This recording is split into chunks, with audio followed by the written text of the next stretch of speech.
सम्यास cooking diary में आप लोगों का स्वागत है। आज मैं बनाने जा रही हूँ ब्रेड की चक्की। ये बहुत ही ज़्यादा आसान है बनाना और बहुत ही कम समय लगता है बनाने में। तो चलिए शुरू करते हैं बनाना।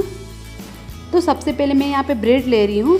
मैदे वाला ब्रेड है। इसको चारों तरफ से हमें साइड से काट लेना है।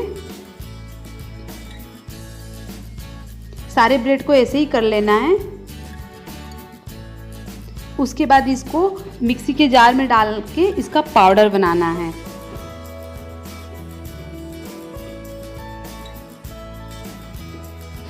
उसको मैंने पीस लिया है। एक बाउल में निकालेंगे। अब इसके अंदर में दूध, नॉर्मल टेम्परेचर का दूध डालना है। थोड़ा थोड़ा करते हुए डालना है। इतना हमें डालना है कि हमारा ब्रेड डूब जाए।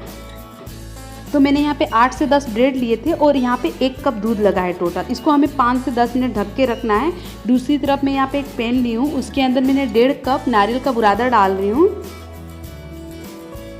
ये घर पे मैंने इस बुरादे को पीसा था। एक गोला था सूखा हुआ नारियल का, वो है, इसलिए थोड़ा कलर चेंज दिख रहा है। और इसको मैंने 1 से 2 मिनट भूना है।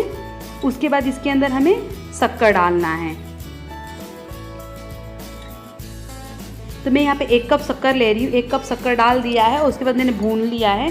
उसके बाद मैं यहाँ पे जो मैंने ब्रेड भिगोया था दूध में उसको डालेंगे और अच्छे से हमें मिक्स कर लेना है।